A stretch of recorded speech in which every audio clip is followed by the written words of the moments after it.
আসসালামু আলাইকুম রহমতুল্লাহি বরকাতুহু। আজকে এই যে বিষয়টা নিয়ে কথা বলবো সেটা আসলে খুবই গুরুত্বপূর্ণ। আমরা গত কয়েকদিন ধরে দেখছি বাংলাদেশে যে পরিমাণ শিশু ধর্ষণ এবং হত্যার ঘটনাগুলো আমাদের চোখের সামনে আসছে সেগুলো আসলেই আশঙ্কাজনক। আমরা অনেকেই ভাবছি এটা হয়তো বাংলাদেশে নতুন। দেখুন, এটা বাংলাদেশে নতুন নয়।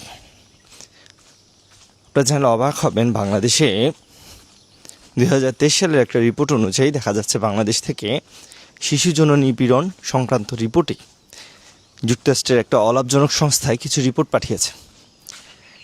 আমি কিছু বলে ভুল হবে, রিপোর্টের সংখ্যাটা এত বেশি, প্রায় 25 লক্ষের পরিমাণ, প্রায় 25 লক্ষের কাছাকাছি।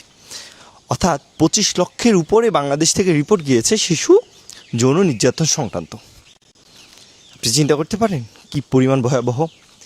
আর এর থেকে ভয়াবহ কথা হচ্ছে যে বিশ্বে যতগুলো দেশ থেকে এই যৌন নিপীড়ন সংক্রান্ত রিপোর্ট গিয়েছে, বাংলাদেশের অবস্থান বিশ্বে প্রথম অবস্থান। অর্থাৎ বাংলাদেশ থেকে সব থেকে বেশি যৌন নিপীড়ন সংক্রান্ত রিপোর্ট যুক্তরাষ্ট্র পাঠিয়েছে। তাহলে চিন্তা করুন যে বাংলাদেশের বর্তমান অবস্থা কেমন। আমাদের সামনে মাঝে মাঝে কিছু ঘটনা ঘটে যেটা মিডিয়ার মাধ্যমে আলোচিত হয়, তারপর আমাদের দেশ উত্তাল হয়, প্রশাসন থেকে মোটামুটি কিছুটা রাগডাগ হয়, তারপর আদালত প্রাঙ্গণে কিছুটা কি বলে এটাকে আইনের মারপ্যাচে এটা ঘুরতে থাকে, তারপর আরেকটা ঘটনা ঘটে, তারপর মানুষ আবার ভুলে যায়। এটা আমাদের দেশে চলছে, চলমান একটা প্রক্রিয়া। কিন্তু এর স্থায়ী কোনো প্রতিকার আমরা পাচ্ছি না। কেন? কারণ আমরা আসলে সচেতন হতে পারছি না। আমরা এখনও বুঝতে পারছি না যে আসলে আমাদের মানুষগুলো আর মানুষের পর্যায়ে নেই, মানুষ পশু হয়ে গেছে। আমাদের দেশের মানুষগুলো পশু হয়ে গেছে।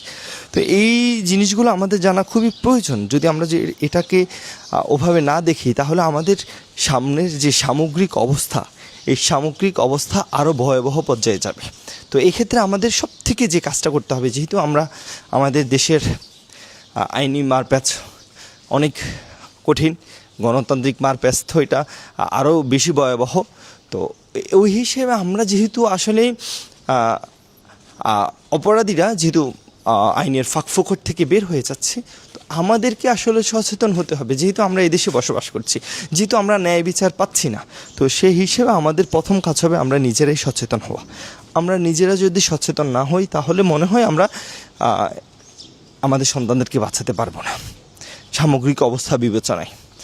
তো এই দিকে আমাদেরকে খেয়াল রাখতে হবে। যেহেতু বিশ্বের রিপোর্ট বলছে প্রতি 4 জনের একজন মেয়ে শিশু এবং প্রতি 7 জনের মধ্যে একজন ছেলে শিশু কোনো না কোনোভাবে শিশুকালেই যৌন নির্যাতনের শিকার হয়। তো আমরা আমাদের সন্তানদেরকে